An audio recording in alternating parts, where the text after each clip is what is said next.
Hey everybody, what is going on? Hexlex here. I got another Master Duel video for you, and it's Monday, which of course means it is time yet again for one of our weekly viewer specials. For those of you who are new to the channel or this series, first of all, welcome. Glad to have you on board. And second of all, let me run down what we do every week here on Mondays. We take a look at replays from you all, the viewers. It's a great chance to not only explore some decks and strategies I might not normally have time to come to, but it's also a really good way to cheer each other on as we show off our cool builds and games. So if you are interested in getting in for the viewer special, you'll want to check the description down below. There you are going to see an invite link to our Discord server, the Hexlex Plex. Once you are in the Plex, there is a channel called Viewer Special Submissions under the Master Duel section, and there you can drop your 9-digit player ID, and I will then be able to see your publicly saved replays. If you've got one replay in particular you really want me to see,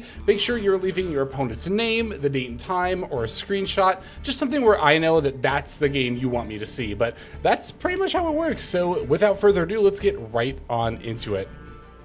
All right, our first replay comes to us from Doragon, aka Dragon Legacy 75, I believe it was, over V Legacy 75, over on the Discord server, who's got a pile deck I want to check out. You know I'm all about pile decks. This one making use of the new Predaplant support, but it's also going to be playing Ragnaraika along with Mitsurugi. It seems all roads lead to Habakiri. But no, this is a really cool pile deck. I love Mitsurugi, and I think Predaplant is a really cool archetype. I'm kind of sad I didn't get more into it. I mean, the pack is still available. I don't know. Predaplant has definitely piqued my curiosity. And then Ragnaraika, I've always kind of felt has this potential for making pile decks, and it's kind of one of those archetypes where you got to watch every insect, plant, and reptile archetype that comes out in the future, because Ragnaraika could always be a buff for them. And for our opponent, it looks like they are going to be on a bit of a 60-card pile deck here as well. Not really a pile deck so much as more of just a 60-card build of Dark Magician, which is always fun. So yeah, let's go ahead and check this one out. Also, I like our opponent's name. That's fun and cute. All right. So we're going first. Let's see what kind of a hand we open with here.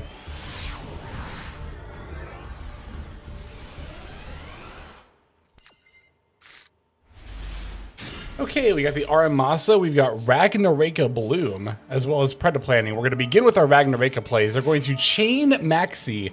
That's right. Doragon mentioned in the submission that they are going to be playing through MAXX here. So all right, we're going to be adding the Ragnaraika, the Evil Seed, dumping the Predaplanting.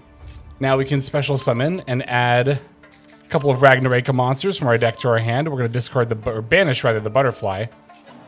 Butterfly F gets to special summon out the Beetle, and now it looks like we're going to link into the Skeletal Soldier. This archetype is so cool. All right, Evil Seed gets revived. Now Skeletal Soldier F gets to revive the Beetle.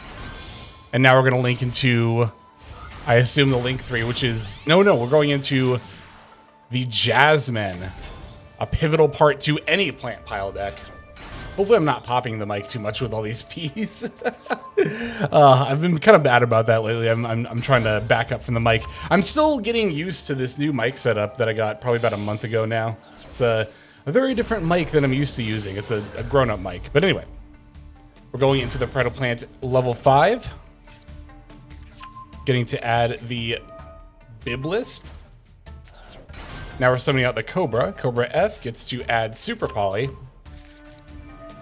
And now Skeletal Soldier will revive. Just playing right on through our opponent's MAXX. Excuse me. To be fair, and I've had this thought actually, when my opponent resolves MAXX or Fuelos, it's like not that many people are on Nibiru anymore, and I mean, yeah, obviously they can draw other hand traps, but at a certain point, I guess there does come a point where the number of cards they have in hand becomes kind of moot. Like, the difference between having 5 and 10 cards in your hand is huge. It's massive. The difference between having 10 and 20 cards in your hand is actually not as big as that, in my opinion. Also, sorry for my cursor just being in the middle of the game this whole time, but yeah, I feel that there is definitely, like, once you hit, like, the neighborhood of 10 to 12 cards in hand, it kind of stops mattering as much Like at that point, it's like you either have the hand trap or you don't. You're gonna have plays no matter what. And for a lot of decks, they do actually require some of their cards to be in the deck to, like, you know, use as part of their combo line. So in that regard, there are some scenarios where you could even like screw your opponent over by putting so many cards in their hand. All right, we're loading up on a Mitsurugi board here. We got the Prayers, got the Murakumo. Now we're overlaying into King of the Feral Imps, gonna search some more reptiles. Of course, that's more than just Mitsurugi for us here, although we are getting the Futsu no Mitama. Now we're gonna activate Prayers and tribute that Futsu no Mitama from the hand to add Wosu. And then revive Kusanagi. That'll let us grab the mirror, so now we can summon the Futsu no Mitama from the graveyard. That's awesome. We're gonna tribute the Murakumo in order to do that.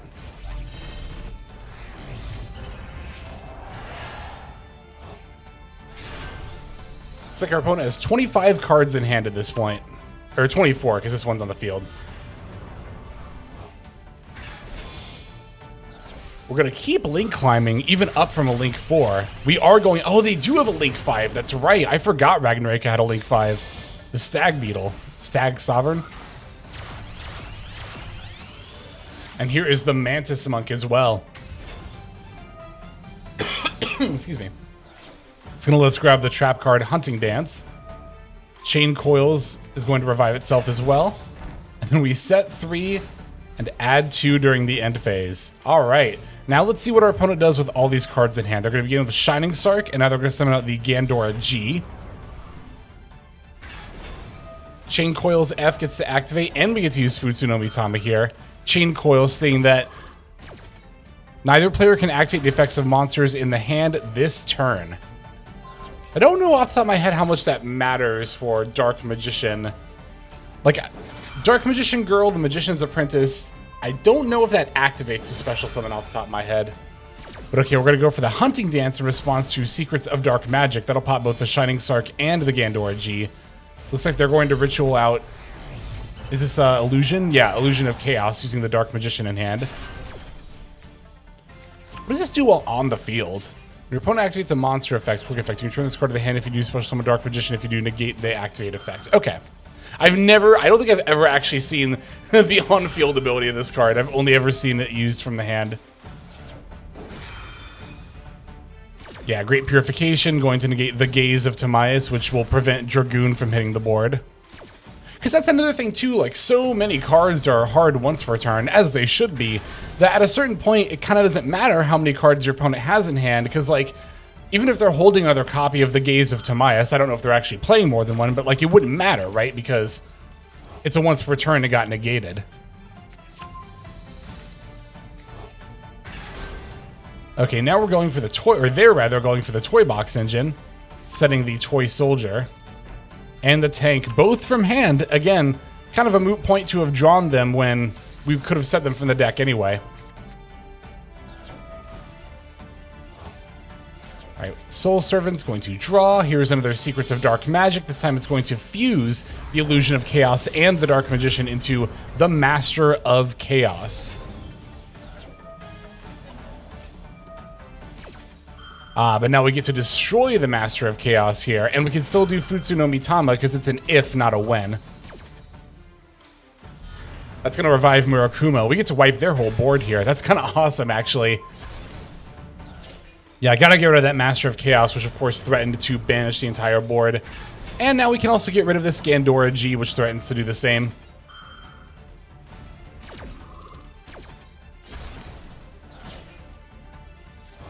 Okay, so they can add back Secrets of Dark Magic. But is that a, like, one of each effect per turn? Oh, no, you can do it. Okay, so that one's actually not once per turn. Looks like they're going to go for another fusion summon. This time they're going to fuse into Dragoons, looks like. Oh, no, Secretarian. Yeah, because Dragoons needs... Actually, I don't remember what the spellcaster requirement for Dragoon is off the top of my head. But they're going to make Secretarian Dragon. Activate the effect. Summoning back the Red Eyes Darkness Metal, putting back Master of Chaos. And they're going to revive the Gandora G yet again. But this time we're going to flip up Super Poly. And now we can fuse away the Gandora G along with the Dark Magician. And we are going to make Mud Dragon of the Swamp. So yeah, Gandora G summoned 3 times, and all 3 times it was disrupted. We get to add the Orifice Scorpio here as well.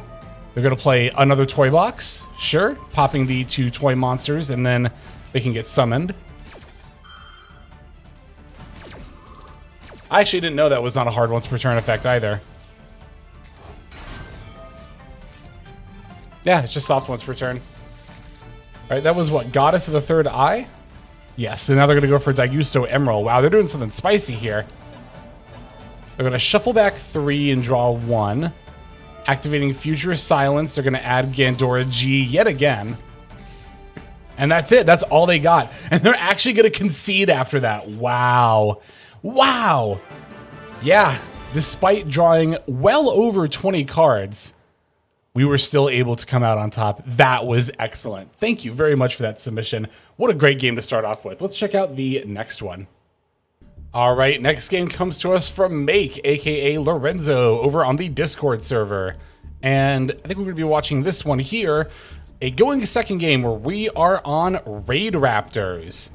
Raidraptors, of course, got a structure deck, not like the most recently, but not that long ago. And from what I understand, it's like still very, very, foundational to building a Raidraptors deck. So this is one of those archetypes that's always kind of like piqued my interest for how accessible it is, but I've not seen in action too many times. And we're going to be going second against Sky Striker. Funnily enough, it looks like this build is actually a little bit more primed to go second, but Sky Striker definitely does have a lot of going first capability, of course, with the Ace Zero. So let's see how this one pans out.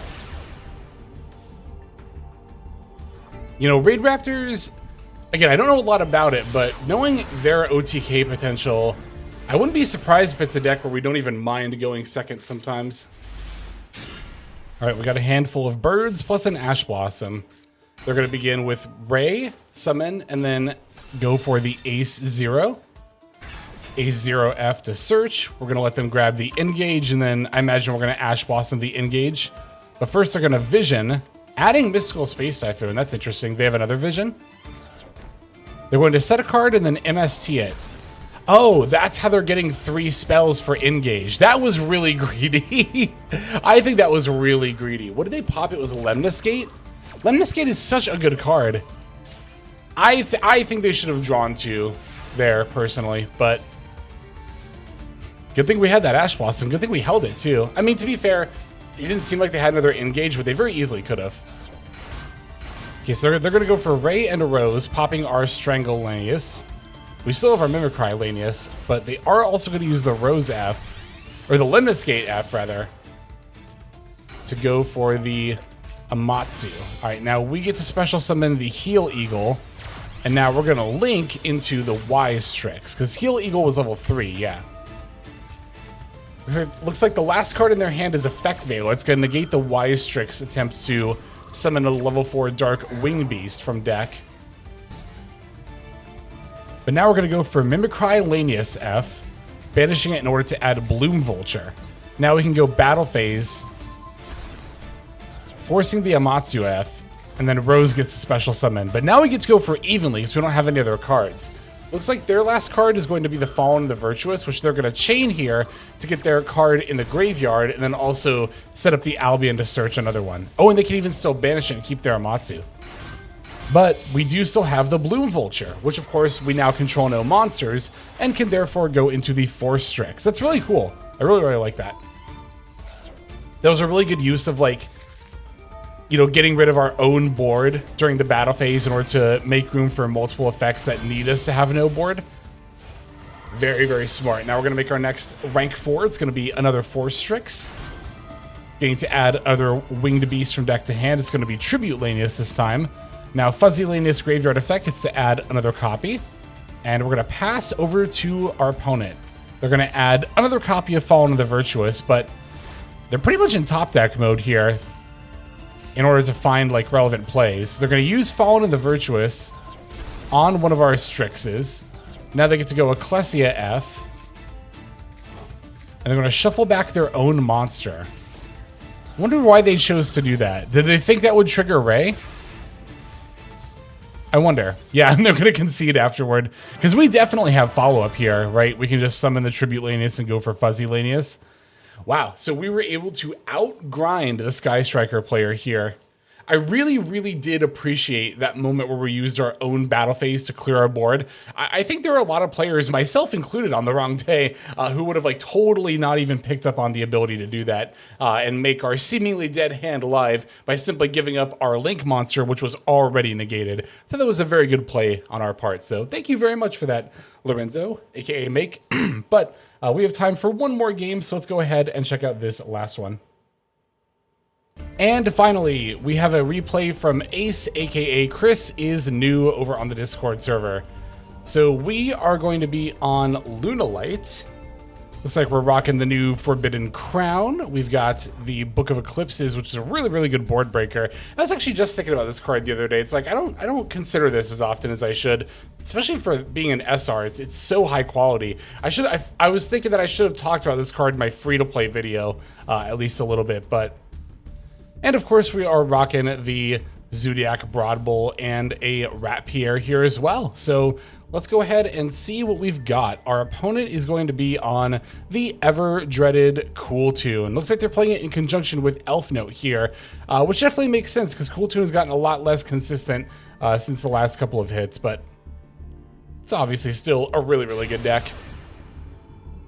Okay, so I think it said we're going first, so obviously our goal here is to try to set up a couple of Liger Dancers. Let's see how far we get with that. Hopefully they don't have too many hand traps or anything.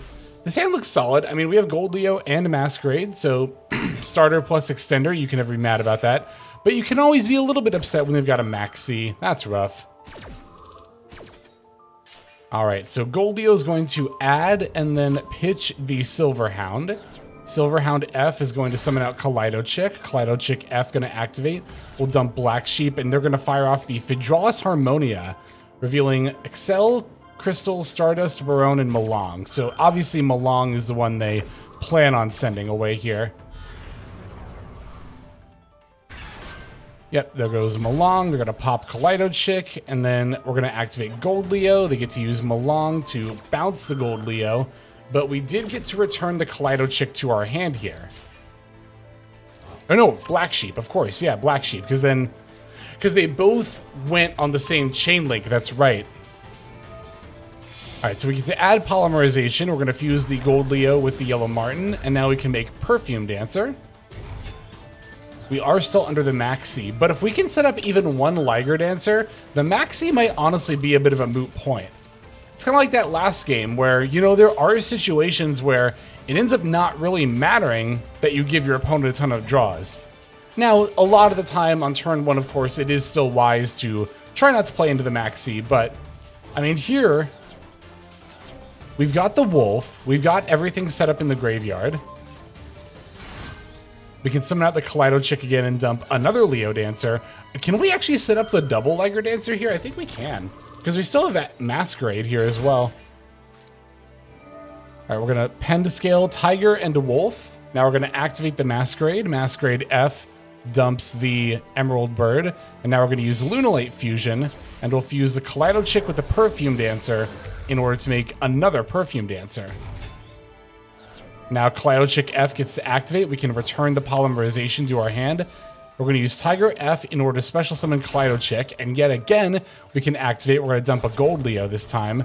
Now they're going to go for Effect Veiler on the Perfume Dancer, which is 100% fine. That is completely irrelevant. Unless that's a once per turn effect, right? To bounce anyway. Okay, here is the Liger Dancer number 1. Yeah, let me read this real quick. Yeah, that's a once per turn anyway. So, yeah, that Veiler didn't do anything. All right, so we're going to... Oh, Yellow Martin bounce the Lunalight Wolf, and then we can use it again. Oh, that's clever. And that's how we're going to summon the second... I thought we were going to add back Polymerization with Masquerade, but... No, we're going to bounce the Wolf and use that again. And there we go. We have the double Liger Dancer on the board. So, again, like I said, you know... It kind of doesn't matter how many cards our opponent has in their hand. They have to contend with not one, but 2 towers that have their own board wipe effects. And we also just saw the Fortuna they special summoned, placing the Rhapsodia from the hand. That is yet again another, example of the point I made earlier, where there is a critical mass of cards to have in hand that's actually useful. At a certain point, you're just going to be pulling cards out of the hand that you would normally be pulling out of the deck anyway.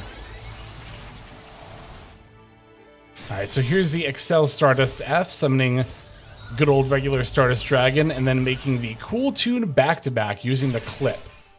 Liger Dancer F's going to pop the other two, but remember that Excel Stardust makes the monster it's summoned unaffected until either the end of the turn or the end of the opponent's next turn. I actually forget off the top of my head. Let me see. For the rest of this turn, okay. So the back-to-back is now effectively also a Towers monster, but only for this turn. Oh, all right, we've used one of our board wipes. I'm trying to think if there's any way that Elfnote Cool Tune can threaten double Liger Dancer. I'm inclined to say not really, because I'm trying to think, like, the main ways to get over it would be to have higher than 3,800 attack points. I don't even know if that's possible in Elfnote Cool Tune to make something with higher. Well, there's RS, right? Okay, RS could battle over a Liger Dancer in theory. So it is possible to battle over. The other main way would be to tribute, which I don't think, yeah, they play anything that can do that unless they're, they happen to be playing like a kaiju or something. I think battling over with RS really is the only out this deck has to our Liger Dancers here, which we can definitely stop from happening. Well, I guess, I don't know, they can negate with Crystal Wing, so... we'll see. Let's see what happens. They're gonna make, is this, okay, they are making the RS. And it's got 4,100 attack points. They're gonna pop our Tiger. Tiger F, we're gonna go for the Kaleido chick. And now they have, well, no, because they still have RS to negate. No, but we're unaffected, so negates don't matter. Yeah, we can still just board wipe, right? Yeah.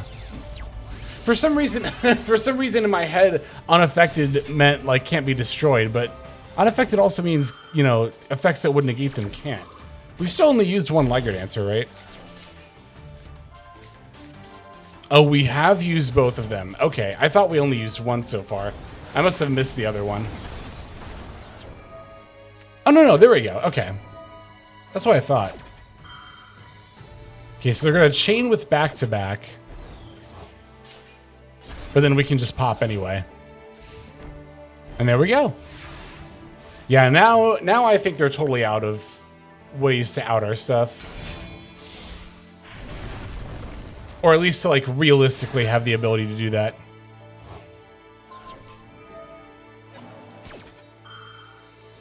Alright, what is the Saber Dancer Graveyard effect? It gains 3,000 attack points until the end of this turn. And this can attack twice. Yep, okay. I was trying to remember if it was, like, just twice straight up or multiple monsters per turn.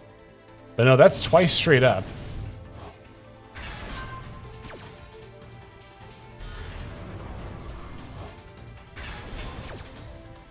So Drident gets negated. They're going to revive and synchro summon, making the Loudness War. And then Saber Dancer gives the 3k buff. Alright, here's the Seraphim Strelitzia F. Reviving Tinia. And then adding Welcome Home, sure.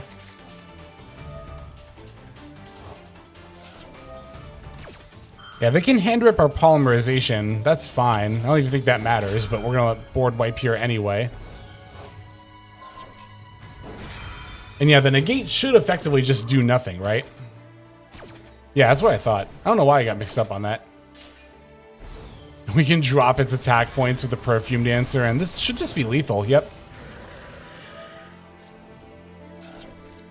Oh, they're just going to fire off everything else they have. Sure, why not? We're even going to negate with the Silver Hound. That's funny. They can chain Loudness War. That's fine. Whatever. It does not change the fact that at the end of this chain link, they are going to lose the game. And there we go. Yeah, another great example showing how there are situations where MAXX on turn 1 just is not the most relevant, and this was definitely another good example of that. Thank you so very much to Ace and everybody else who submitted for this week.